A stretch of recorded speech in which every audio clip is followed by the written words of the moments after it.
game through that way. Now, would you say that you've changed your philosophies to a certain extent, or have you learned how to take little bits from people here and there and apply them to your philosophies? Okay, first of all, philosophies, again, mine change almost every year. But my basic philosophy, if I had my druthers, I like to play the way Skyline played all the time. We're pressure offense. Yep. When we have the ball in our hands, we want to take that first positive step, and we want to run and go down and try to jam it down your throat and take a real quick shot. Yeah. It's the best time to offensive rebound. Yep.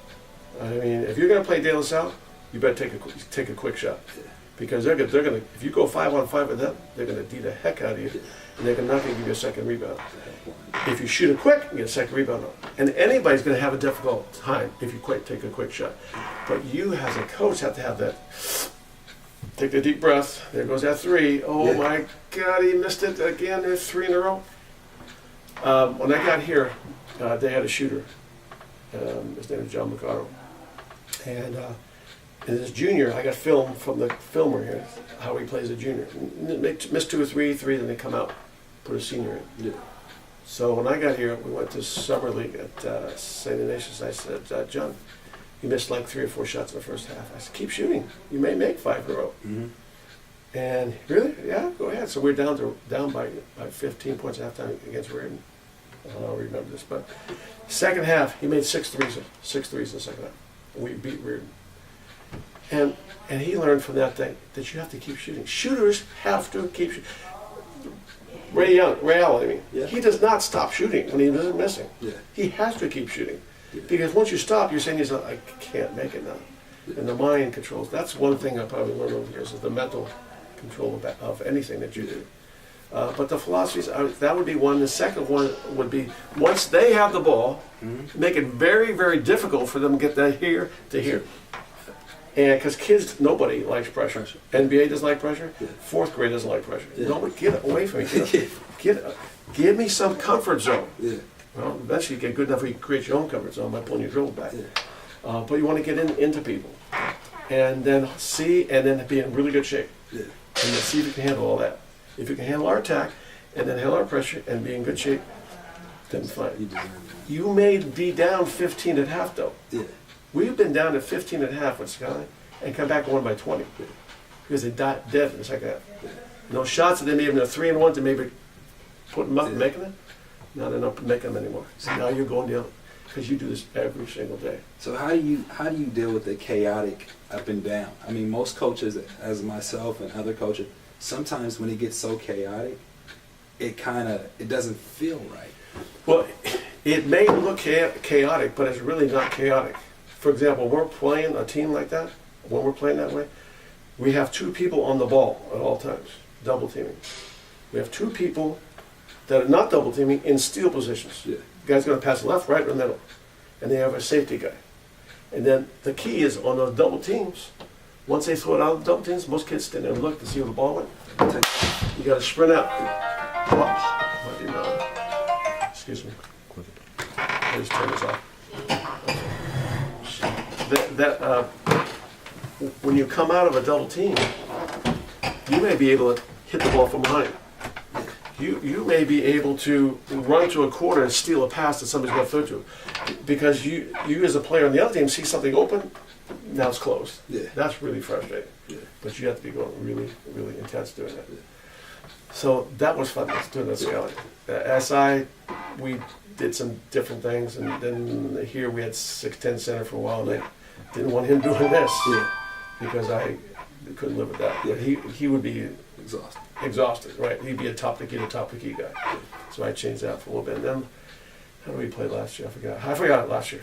Yeah. You do something interesting, and you're one of the first. I mean, you're probably the only guy I've ever seen doing it. You guys run a play, and you toss the ball back over your shoulder, or you do the drop pass. Yeah. Where did that come from? Skyline coach Lau Newcomer showed me that play. He called it drop.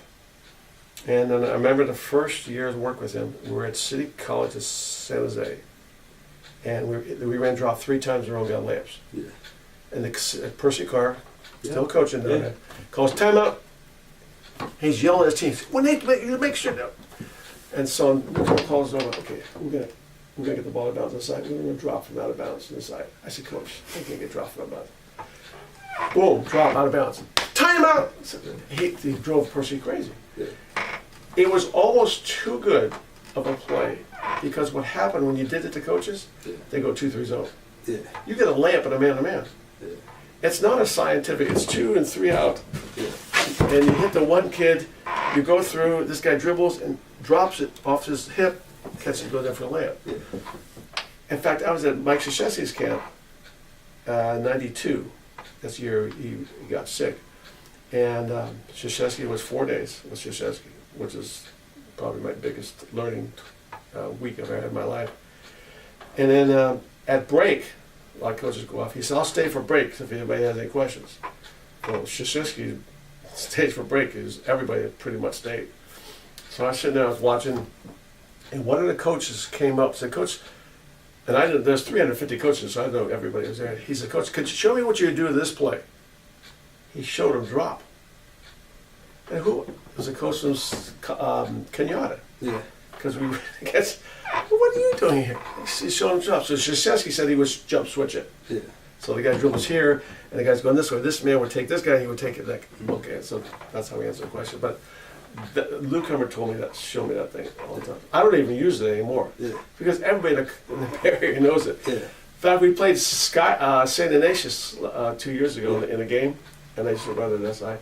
And as soon as we made it, drop, and all the benches jumped, the assistant coaches were jumping up, everybody's jumping up. They know we're going to do it. Yeah. So that's right. It came from him, and it's a great. It is definitely an interesting play. When I saw you do it 2 years ago, I wondered what in the world is that, you know? And it's something that you've done it for so long. Yeah. You don't. It seems like you can teach that with your eyes closed, and as long as you get them to understand where they need to be, you can run it. There's a little teaching that goes involved on the drop situation, what to do with it. This year we're doing it with different things. Yeah. We're coming from different angles now. Yeah. The change up. I'm going to go back to it this year a little bit. Okay. So. And now, do you think, is that something? Are you going back to it because the kids you'll have? It seems like it'll benefit them more. Or is No. it just something you want to try? Because when we play games and my alumni watch us play, Coach, where's drop? Coach, where? That's the first thing. And when they coach, I played against Joe Skiffer last year. Joe Skiffer played for me at St. Ignatius. Mm-hmm. They went on to Boise State, and I coaches Urban. Yeah. And I went to watch his team play. First of all, I went to watch his team play. It's a quick story on this. Watch his team play. And they played over at OMI, Oakland Military Institute. Mm-hmm. And they must have got dropped 6 times in the game. Yeah. And they beat OMI. After the game, he had his kids run over to me and thank me for winning the game because of drop. So we played Urban last year at Kezar. Yeah. We got dropped on the jump ball. Because I knew he's not going to expect the jump ball. Yeah. So we tipped the ball back to our guard. Forward over there. The center, where a big guy was there at the top of the key. The guard hit him, went through, and the center caught it and then dunked it off. And dunked the ball. And I looked down, Joe, so there's different ways to get it. If you don't know when it's coming, if you call it the word drop or something, that makes it. We used to call it city. Any city in the United States. There's a lot of cities in the United States. South Carolina, no, that's a state. Los Angeles. So no, actually, we used to call whatever city we're playing in. Yeah. Richmond. Yeah. Or we call it Vallejo. Yeah. Or Oakland. That's how we used to run. That's good people play. So you call yourself, I've read something, the master motivator. Well, explain more to me how you go about your motivation, or is that just something that somebody else gave a label to, and you would call it something else? So, somebody gave me that label. Yeah. I don't call myself a master of anything. Because everything that I know came from somebody else. Yeah. And motivation came from a friend of mine. And I do this on the side. Yeah. With no money. I just do it for free. Go to coaches' clinics. I'll go to PTA meetings. I've gone to churches. I've gone to community centers and to just talking to kids. Because people talk to me. Yeah. I'm excited. I get excited about life. Yeah. And seeing people. Like I just like to watch the Olympics. I just watched the wrestler this morning who had a chance to get a medal. Yeah. His coach is from San Jose, Yeah. and he was a last medal winner in the United States. And he's got his kid out there on the floor. He's playing against the guy from Germany, and it was 0-0 tie, one sudden death. And he lost to German. Yeah. Judge's decision. Yeah. If he's the champion, you got to beat him. So then he goes for the bronze, and he lost 1-0 the bronze. And to see him on the floor, head in his face, tears coming down, you know. But just the motivation to get that far, or just what you have to think about. Last night in the Olympics, and with the gymnasts, Mm-hmm. he started off on the balance, not balance beam, the horse, Yeah. and he blew it. Yeah. Right. The people followed him, Mm-hmm. did the same thing, and we got the 5th. Yeah. We know about 10% of our brain. We use about 10% of our brain. The other 9%, we don't know what to do with it. Yeah. I try to talk to people in classroom, in life, in sports, how to use your brain and how to be confident. I could take a kid, I'll say anybody in this room afraid of heights, and always somebody's afraid of heights. Yeah. I can put it through an experiment Yeah. in that classroom. At the end of the experiment, they'll have sweat in their palms, they'll be shaking, their chest is tight, and they'll be sweating in their forehead, and they'll be nervous as heck Yeah. because they thought they were on top of an Empire State Building, but they're really rolling in the room. Yeah. Wow. I remember the coach at St. Ignatius crew team asked me if I'd give him motivational talk to their crew team. Yeah. And I'd never talked to a crew team before. So I brought him in, and we were sitting around in a circle and talking a little bit about going to the state meet and so forth. I said, "Oh, where are you in the boat?" Well, I sit in the front. Where are you? Oh, well, where's the coxswain? On the coxswain. Why don't you guys line up? And I didn't have I don't plan this stuff. Yeah. So they lined up the desks with the coxswain in the back. I said, "Okay, how long's the race?" About 4.5 minutes. All right, why don't you call a race? Call a race for me. What do you mean? Let's go, let's race, let's go. It's Saturday, you're going to be there, right? So let's do it now. Yeah. So the guys in the chairs go like this. Coxswain's standing back there, far left, far left. And I don't know how to call a race, but he's yelling on the screen. Pretty soon, all of a sudden the veins of the coxswain are starting to come out of his neck. Yeah. Because you have to scream. Yeah. He's screaming. These guys, and then the louder he yells, there you go again. The louder he yells, the more they start pushing. They start sweating. Yeah. I'm starting to sweat. Yeah. I said, holy smokes. And he's yelling, that's 20 more yards, 2 more yards. And then at the end of a race, they always, you want to see it end like this. Yeah. So totally exhausted. And I said, did we win? Yeah, we won. Can you visualize that? Yeah. So the mind can't tell the difference between a real and imagined event. You can play the game already without even playing the game. Yeah. And I learned some of that techniques from some other people, and I wanted to share that with people. Now, they went to state meet. They didn't win the state meet. They lost to Redwood Shores, I think. But they rode the fastest rowing race they've ever rowed, ever. And just so much of that stuff that people pay big time money for. Every NBA team's got a psychologist with them. You know, LeBron James had to go through a mental big time change. Yeah. All-Star game this year. He didn't take the final shot. Yeah. And Kobe got in his stuff, said, you're the best player in the league. Yeah. You need to take that shot. Yeah. And what did he do this year in the playoffs? He started taking the big time shots. Yeah. He's only in the 25-year-old kid. Yeah. It's just because he's great. But there's another thing, don't get me started, because when you're great, Yeah. you are told you're great. Yeah. And if you're told you're great, then other people are told, oh, you're a hard worker. Great, hard worker. Yeah. Hard workers have an advantage because they can keep winning all the time. Yeah. And they can lose too, because, well, they're just a hard worker. Yeah. When you're great, you got to win. That's why I never took the last shot. Yeah. Because I'm supposed to, if I miss it, then I'm not great. Yeah. Where Michael Jordan said, I miss a lot of shots, that's why I am great. Yeah. So different mentality. It's just, he's learning. Yeah. I think he's got it. Yeah. And once he gets it, good night. Yeah. Nobody's going to beat that kid. Yeah. So I forgot what the question was. Motivation. Motivation. But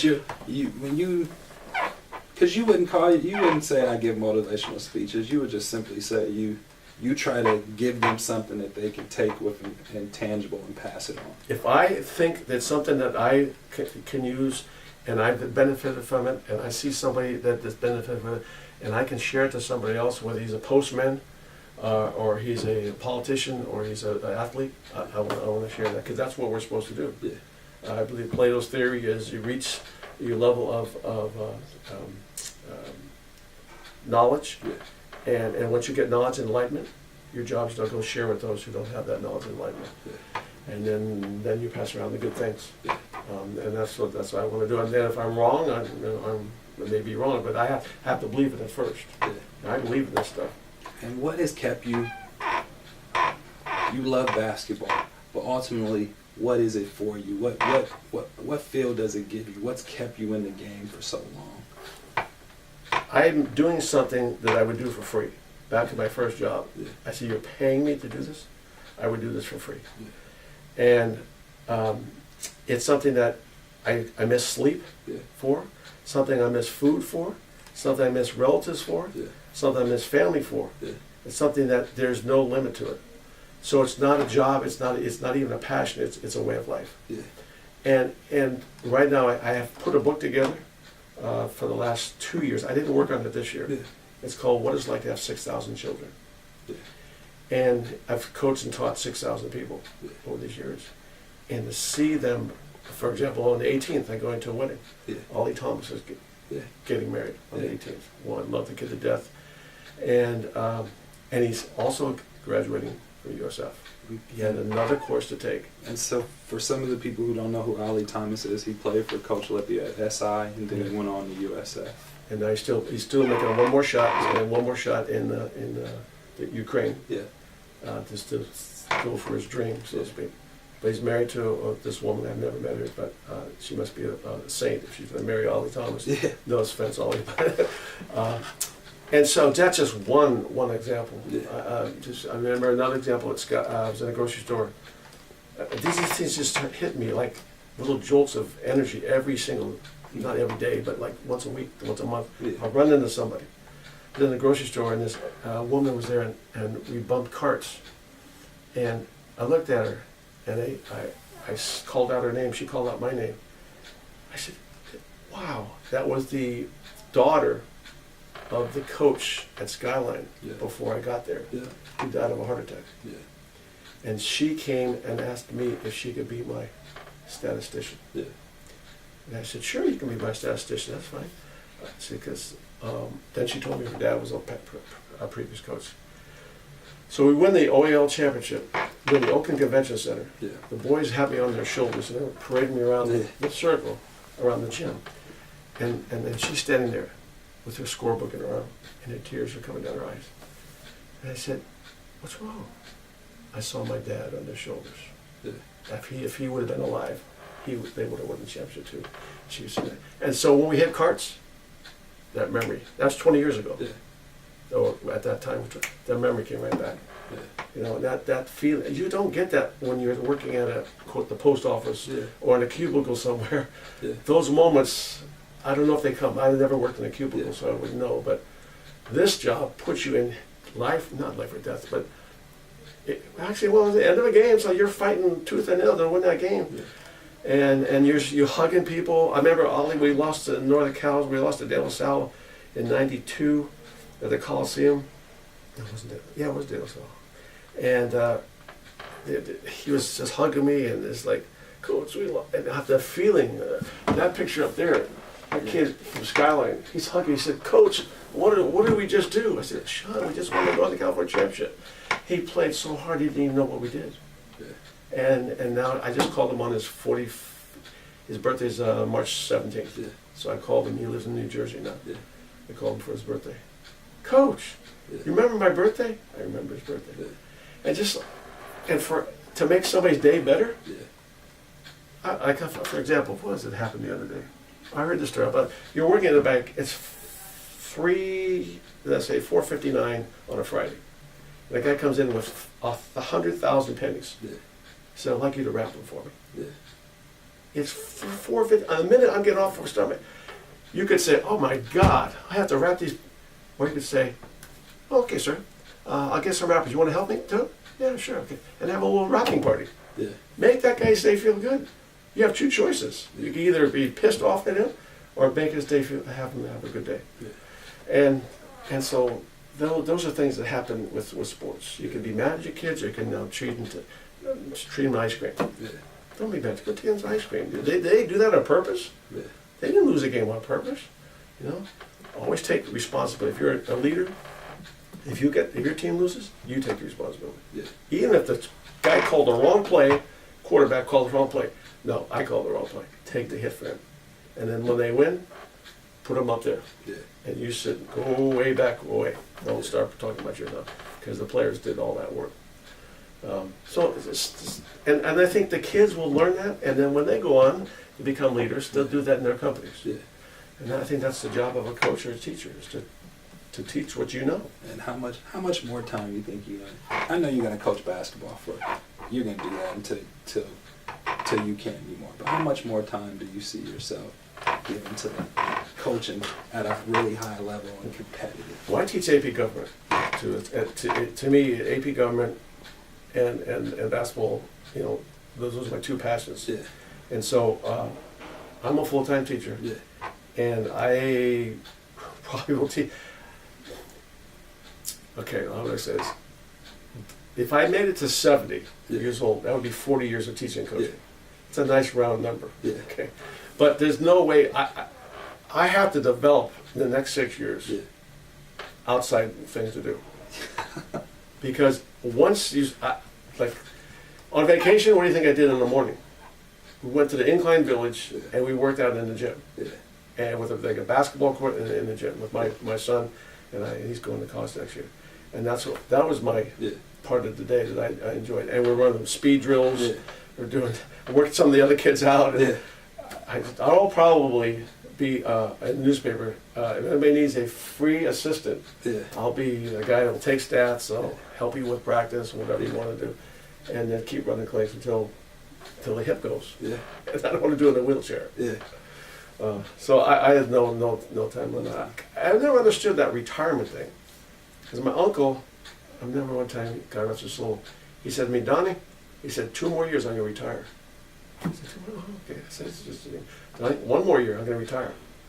Donnie, 6 months, my last month, I get to retire.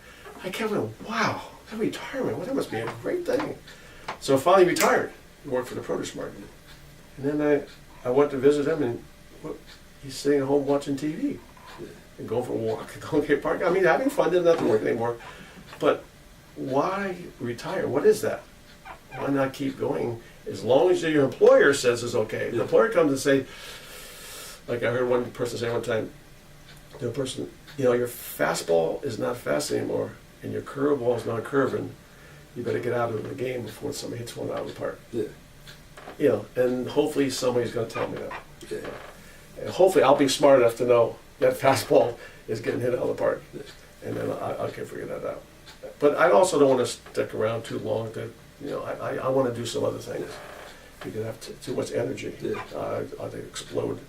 Do something else. Because if I had that much energy for this, I can transfer that.